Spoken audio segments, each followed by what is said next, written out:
Bonjour à toutes et à tous. Ça vous est certainement déjà arrivé, vous vouliez faire une synergie contenant de la lavande fine, manque de bol, plus de lavande fine, ou la personne à qui vous la destinez ne supporte pas l'odeur de la lavande. Heureusement, en aromathérapie, nous avons plusieurs stratégies de remplacement qui évitent ce moment de solitude que ressent la personne qui découvre bien trop tard qu'il n'y a plus de papier toilette. Bref, c'est une de ces stratégies dont je vais vous parler aujourd'hui. Mais avant ça, je tenais à remercier tout spécialement Axel du Labo d'Heliox qui a présenté ma chaîne dans sa dernière vidéo, car après sa publication, mon nombre d'abonnés a fait un joli bond en avant. J'en profite donc pour souhaiter la bienvenue à celles et ceux qui nous rejoignent et remercie les personnes qui me suivent déjà pour leur fidélité. Cette chaîne grandit grâce à vous. Je m'appelle Jean-Philippe Clausel, mais tout le monde m'appelle Jean-Phi, d'où le phyto Jean-Phi. J'ai lancé cette chaîne pour transmettre la passion et le savoir des plantes médicinales, transmettre quand c'est important de transmettre pour préserver un savoir que j'estime utile à tout le monde. Je suis herbaliste, formé à l'École des plantes de Paris, et cette chaîne est également ma vitrine pour mon activité de conseil et formation en phytothérapie et aromathérapie. Mais assez parlé de moi, pour les personnes les plus curieuses, mon profil LinkedIn est à jour, ainsi que la page bio de mon site. Revenons à ce qui nous intéresse, et puisque le titre ne laisse aucun suspense, nous allons voir comment appliquer la stratégie de remplacement sur l'huile de lavande fine, et pourquoi celle de petits grains bigaradier est une bonne option. Pour ce faire, je vais présenter une démarche associée à l'aromathérapie scientifique. Pas d'inquiétude, il n'y aura ni équation, ni formule chimique, ce qui va suivre ne requiert que votre envie de comprendre comment peut raisonner un aromathérapeute quand pour une raison X ou Y, il ne peut pas utiliser une huile essentielle particulière. Une sorte de petit voyage dans les coulisses en quelque sorte.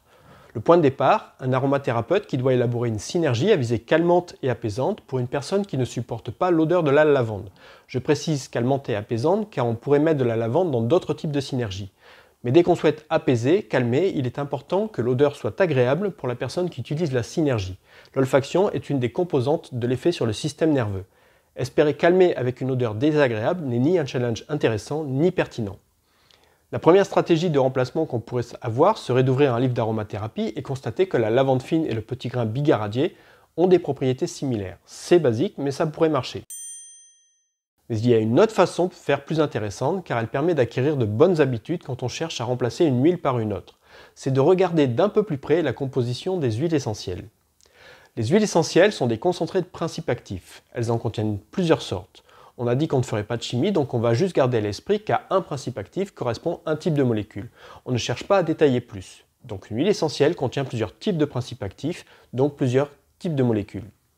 Les molécules qui auront des structures similaires seront rangées en familles. Et le premier constat qu'on peut faire est que les molécules appartenant à la même famille ont plus ou moins les mêmes propriétés. C'est un des fondements de l'aromathérapie scientifique, ce qu'on appelle la relation structure-activité.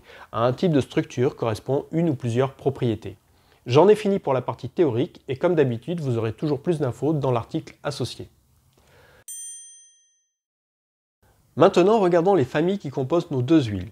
Et le premier constat qu'on peut faire est que les deux huiles sont composées principalement de deux familles chimiques. Alors ça pourrait être une répartition comme ça, ou comme ça, mais on a du bol car ce sont des proportions assez similaires dans les deux huiles.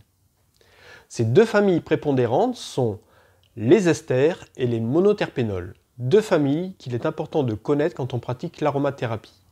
Les esters ont parmi leurs propriétés celle d'être calmantes et sédatives, les monoterpénols, eux, sont plutôt anti-infectieux. On trouve entre 50 et 55% d'esters dans la lavande fine et entre 50 et 70% d'esters dans le petit grain bigaradier. Concernant les monoterpénols, on a entre 40 et 45% de monoterpénol dans la lavande fine et entre 30 et 40% de monoterpénol dans le petit grain bigaradier. Une petite remarque, les chiffres sont des ordres de grandeur quand les proportions varient suivant les récoltes et je dirais aussi suivant les ouvrages. À ce stade, c'est plutôt bien parti pour conclure qu'il y a de fortes chances que les propriétés des deux huiles soient proches. Mais ce n'est pas tout.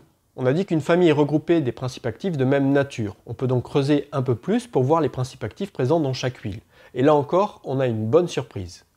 Que ce soit dans la lavande ou le petit grain bigaradier, dans les esters qui les composent, on trouve majoritairement dans les deux cas le même principe actif, celui qu'on appelle l'acétate de linalyle, et ce n'est pas important si on ne retient pas le nom. Gardons juste à l'esprit que c'est le même principe actif dans les esters de la lavande et dans les esters du petit grain bigaradier. On a la même chance avec la famille des monoterpénols puisque dans les deux cas, c'est le même principe actif que l'on retrouve, celui qu'on appelle le linalol. Et c'est intéressant que ce soit le linalol, car si les monoterpénols, comme je le disais tout à l'heure, sont surtout anti-infectieux, le linalol a la particularité, lui, d'être en plus sédatif, ce qui va compléter l'action des esters et être parfait pour notre synergie calmante et apaisante. Malgré leur odeur bien différente, on a donc vraiment une bonne similitude entre les deux huiles puisqu'elles sont composées majoritairement des mêmes familles et dans chaque famille on retrouve les mêmes principes actifs. On comprend donc plus facilement pourquoi ces deux huiles sont interchangeables. On voit à travers cet exemple simple que même si on ne fait pas de chimie, le simple fait de connaître le nom des familles chimiques et le nom de quelques principes actifs de l'aromathérapie permet de trouver des équivalences quand une huile vient à manquer ou qu'elle n'est pas supportée. Et sincèrement, des familles chimiques, il n'y en a pas beaucoup à connaître. En connaître entre 10 et 15 suffit amplement dans la majorité des cas. Bien évidemment, avant de procéder à un remplacement, on accordera une grande attention aux précautions d'emploi et contre-indications des deux huiles pour s'assurer qu'on n'ajoute pas de risque en remplaçant une huile par une autre. Comprendre cette stratégie de remplacement vous permet également de limiter le nombre d'huiles à posséder. Si vous me suivez depuis quelque temps, vous savez que je suis un adepte de la trousse minimaliste. L'idée est de ne posséder que quelques huiles avec lesquelles on peut tout faire et vous pourrez toujours vous en sortir avec ce que vous avez si vous connaissez cette stratégie de remplacement.